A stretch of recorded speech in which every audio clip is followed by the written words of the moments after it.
Welcome to the channel. Welcome to today's run through of all the latest Manchester United news and transfer updates, keeping you right up to date with everything. I'm Jamie. Before getting into it, smash a like on the video, subscribe to the channel if you are new, and let's jump straight into it. So let's kick off with a player that is under the microscope a lot at the moment for his performances and leadership and everything like that as well. None other than Bruno Fernandes. So this come from Football Insider, who are not the most credible outlet. So I do need to say straight away, take this with a pinch of salt. However, they're reporting that Bruno Fernandes is prepared to reconsider his commitment to Manchester United if the team does not start showing progress under Ruben Amorim. Clubs in Saudi Arabia are continuing to chase his signature now.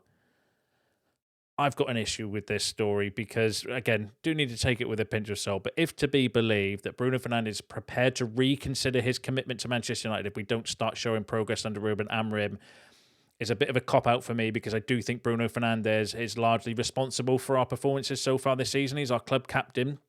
Largely at fault for the Fulham result, missing the penalty, not tracking a runner into the box for the equaliser for Fulham, gave away the stupid corner, trying to do something fancy on the edge of our box against Arsenal, that resulted in the goal. I know Bayern's got to take a brunt of the blame for that one as well. I think for not tracking a runner into the penalty area against Manchester City, and there's not exactly been ripping up trees at the moment. For him to then come out and say, well, if we don't start performing better, then I'm not going to be committed to Man United anymore, is a little bit rich, in my opinion, considering that, I do think that he is largely at fault for some of the performances and results we've had so far this season as well.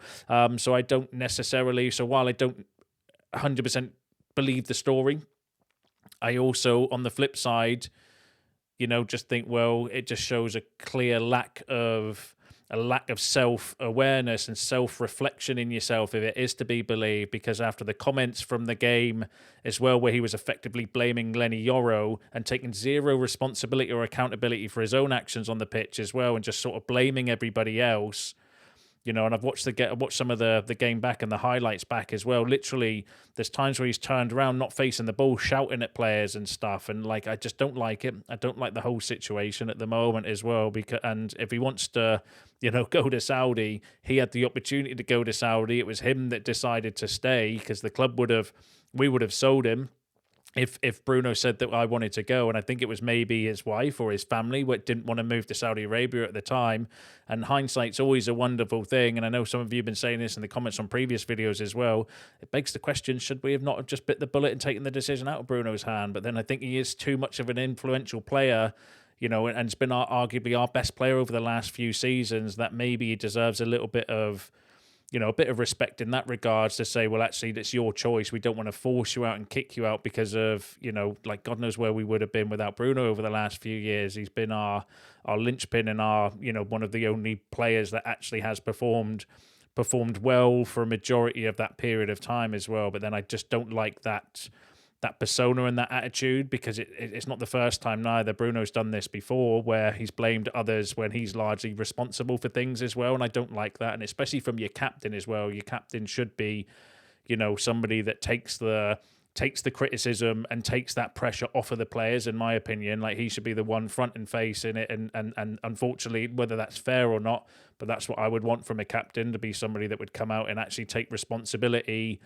And rather than blaming, and it just feels like it's blaming of others and not showing accountability for his own performances and his own actions as well, if that story is to be believed. And if he wants to go to Saudi, then he wants to go to Saudi, doesn't it? I wouldn't begrudge anyone that sort of opportunity or that generational wealth, especially someone like Bruno. Like I said, has been my favourite player for a number of years.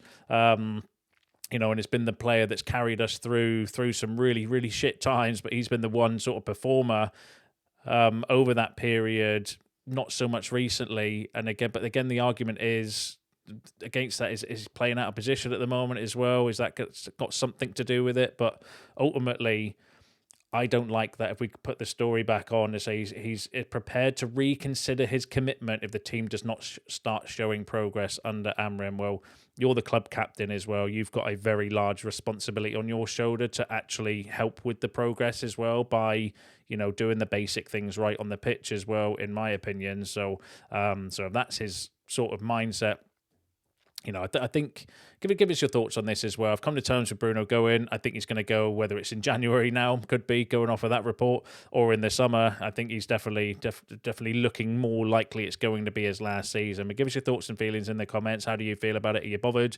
Are you not bothered? Would you take the money and run now? Like, what are your feelings? Give us your thoughts on Bruno Fernandes in the comments below. Now, let's stick with the midfield, because obviously that's the contentious viewpoint at the moment with the whole, the system issues and everything like that that's been all over the media and bits after the defeat at the weekend. So the other player is Kobbie Mainoo. So Fabrizio Romano said, for sure, this is a topic that's going to continue for the next 2 to 3 months, because in January, if the situation will continue like that with Mainoo staying on the bench, there's a possibility Kobbie Mainoo will ask Manchester United to go. So Fabrizio Romano again doubling down, saying that, look, if Kobbie Mainoo does not get game time and minutes and start playing games and bits between now and January because he wants to go to the World Cup, there's going to be another opportunity where Mainoo's going to ask to go, maybe out on loan, but then you've got the whole situation with his contract issue as well. So we'll have to wait and see how that plays out, see whether he does get the opportunity or not. And I think it will be interesting over the next few weeks as well, because for me personally, I wouldn't start Bruno against Chelsea, as influential as a player as he is, based on his performance against Man City. I don't think he was particularly good. I didn't like his, like I said, I did like his post-match comments blaming others, and especially Lenny Yoro, who's one of our young players, to point the finger and blame him when you've got Luke Shaw stood next to him in the defence, who had an absolute shocker. I didn't like one little bit. And if Kobbie Mainoo come on for the last 30 minutes, actually look quite lively, I would pick Mainoo ahead of Bruno for the next game, just to see, because I don't think you should be rewarded for making mistakes and bad performances and stuff, especially when you're a leader. So it's going to be interesting to see what happens. Alex Crook, though, said that Kobbie Mainoo's teammates are perplexed by Amorim's lack of faith in the player who scored the winner for Man United in the 2024 FA Cup final and also started for England in that summer's European Championship final in Berlin. So Alex Crook saying that even teammates at United are starting to question things. We're going to go through more player leak news in a second. And Alex Crook also said that Newcastle are keeping tabs on one-away Manchester United midfielder Kobbie Mainoo ahead of the January transfer window as well. Like, that would be a very, very interesting decision for United to make anyway, potentially loaning Mainoo to Newcastle in January because he can't get into our team when our midfield is terrible. I wouldn't like to. Well, in fact, give us your thoughts, your feelings. Would you be happy with that? Would you do that if do you think that's a good decision, bad decision? Imagine that, loaning out Kobbie Mainoo to Newcastle in January because he can't get in a team in a midfield that's is struggling at the moment. Let's say that. But give us your thoughts on that in the comments. And then let's stick with the player exit news. So Fabrizio Romano had the following to say for Harry Maguire, saying Harry Maguire's contract will expire next summer and he would love to stay at the club. United are considering that, and it's a possibility for him to sign a new deal. So Romano saying, look, at the moment there's a possibility that United might start contract negotiations or offering a new contract to Harry Maguire. That's going to cause a little bit of a stir in the comments as well, but I'm going to ask, would you give Harry Maguire a new contract or not? I kind of flip on this because I can see the benefit. He's in the leadership group, well liked behind the scenes. I think he's got character and everything like that to go through what he's been through and then build himself back up. I think he can do a job for certain games as well. But then on the flip side, I do want to come away from the past. We need to, start stripping the squad of players that have been here for multiple years, because I do think there's almost like a virus in them, because they've been so hurt by what's happened over the last few years. I think it's best just to get rid of them as well, just to remove that portion as well. But yeah, give us your thoughts on Harry Maguire in the comments. And then just sticking with Romano, another player who potentially could be on the exit list for next summer is Ugarte. So Fabrizio Romano said there was a possibility of Ugarte leaving Manchester United last summer, with Italian clubs expressing interest in a loan deal, but United decided to keep him. So there was interest from Serie A in Manuel Ugarte, but just on loan. I wonder what would have happened if we got like a firm offer or like an official bid for a permanent exit for Ugarte. I don't know whether that would have made our mind up or a decision to maybe go for a midfielder, but I don't think a loan would have helped anybody because we're already light in midfield. We already need a midfielder. To then get rid of Ugarte on loan, I think would have been suicide. Because we've got 4 players basically for that position. So yeah, I can see why the club wouldn't have done that, but it's going to be interesting to see what happens with Ugarte, because I think this is show us what you're all about season. Last season, bed in, get to know the club and get to know the league and everything like that as well. And this is the season where you expect to see a little bit of progress and see maybe what it's all about. And being honest, start of the season, not the best, is it? Subbed off at half-time against Grimsby, although I don't necessarily think that was his fault, more to do with wanting to come back from a game that we were losing at that time, but then a little bit mixed for me against City. But yeah, give us your thoughts and feelings on all of that in the comments below. Be interesting to read those later. Let's go through the latest on the manager situation. So Chris Wheeler. So this is a report from Chris Wheeler saying that the headline was that Manchester United stars losing faith in Ruben Amorim's system, but under fire coach retains backing of club chiefs as crisis deepens. So in the report, it says the following. So Manchester United are backing Ruben Amorim for now, but players are losing confidence in his system amid a growing crisis at Old Trafford. The Portuguese coach retains the support of Sir Jim Ratcliffe and the club's hierarchy, but he is in danger of losing a section of the dressing room over his refusal to compromise. It's understood some players have never been comfortable in a 3-4-2-1 system that was introduced when Amorim succeeded Erik ten Hag in mid-season last November. The players are still struggling to get to grips with Amorim's style almost 11 months after he took over, and even one of his staunchest allies, Captain Bruno Fernandes, is believed to be unhappy operating in a deeper midfield role. And then this was before we've just brought you the story from Football Insider saying that, if he doesn't see progress, he wants to leave, in which case, I say don't let the door hit you in the backside on the way out. But he's done interviews before on MUTV saying he sees himself playing a little bit deeper as well, which is weird. But anyway, go back to the report. So United sources say it would be wrong to suggest that Amorim has lost the dressing room, but insist he still has support among the squad. So, we've been down that road before, haven't we? As Gary Neville said, we've seen this film before. Things get a little bit sticky at United. Players, you get all these dressing room links. The players are not happy with this, not happy with the training, not happy with the tactics, not happy with the team selection. It goes in a cycle. The manager ends up getting sacked, and then we bring someone else in, and yada, yada, yada.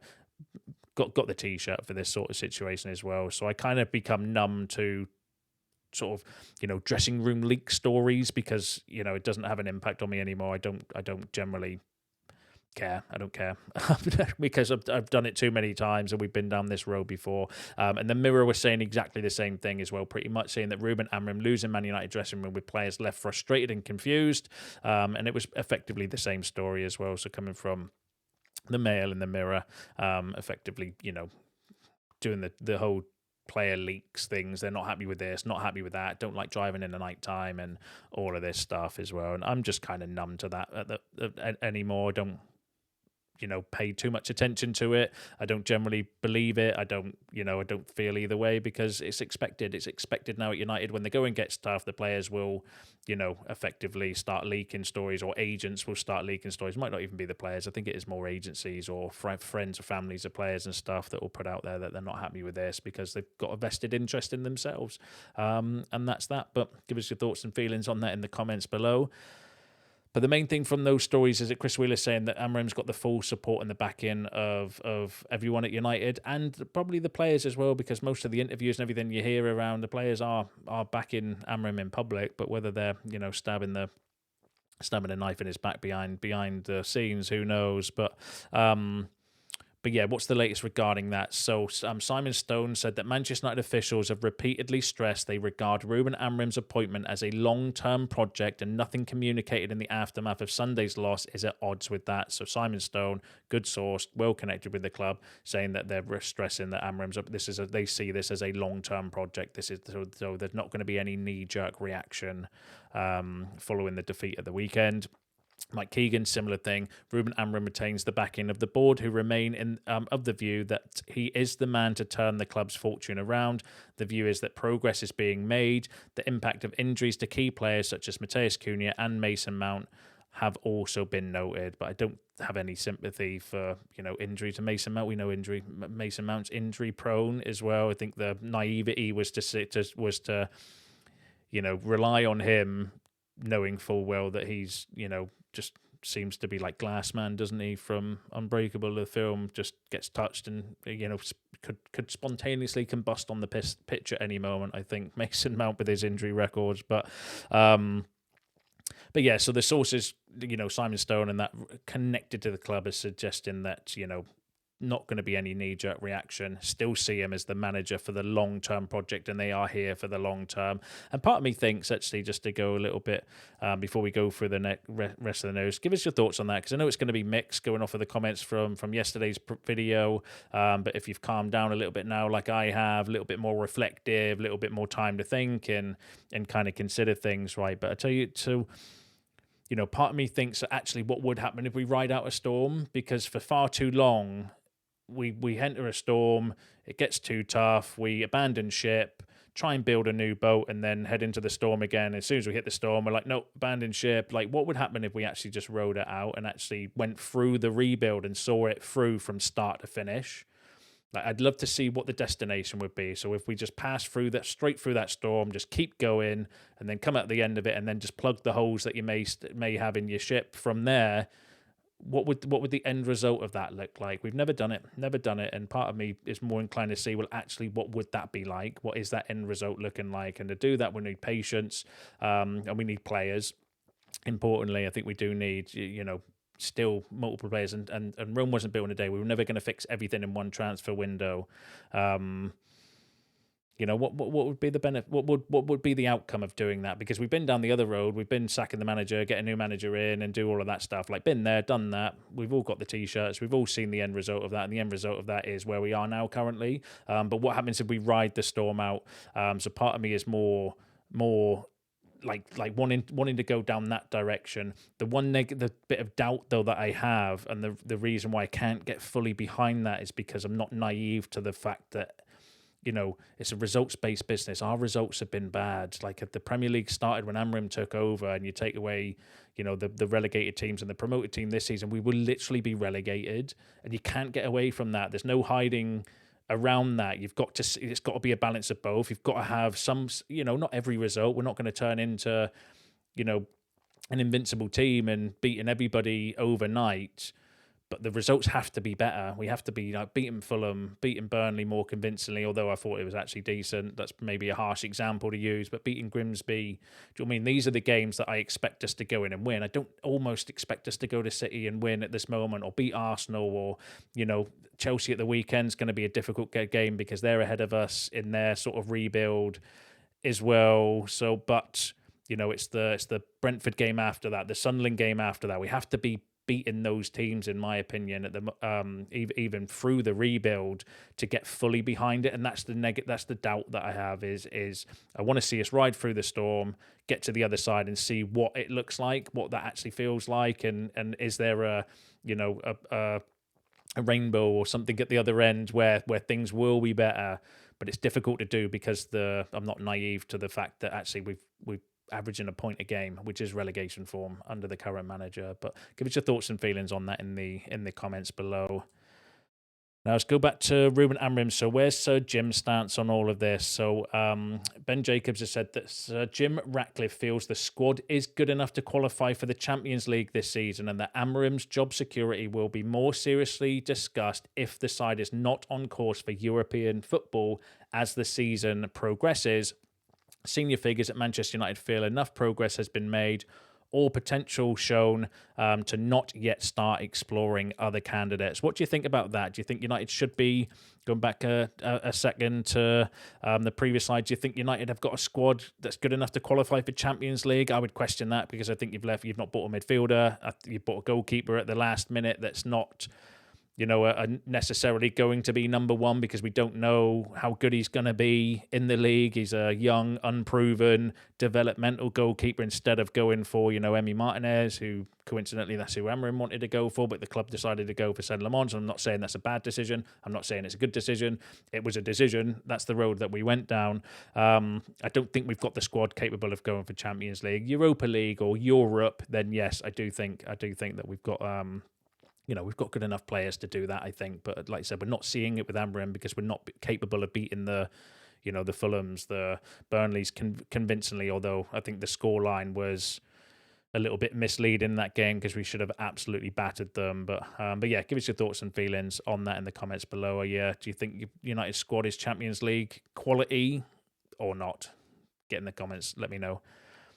And then final story. So figures within the club believe Amorim's refusal to change plus his stubbornness will get him sacked. One source says he's had 1 foot out the door this season and has made it clear today that he will not change his system, threatened to walk before. So this came from Sully Talks, who's decent when it comes and connected and got inside informational sources or whatever at the club, saying that figures within the club believe Amorim's refusal to change and his stubbornness will get him sacked, and that one source has said he's already had 1 foot out the door this season as well. So, but then Sully did say that Ineos are maintaining the stance that Amorim has their full backing, but it will be interesting if they keep this stance given his shocking run of form. Next few weeks and maybe months will be very key, so we'll have to wait and see.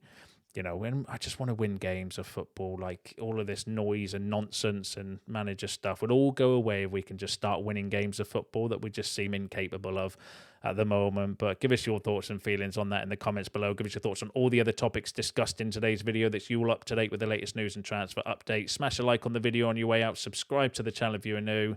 See you in the next one.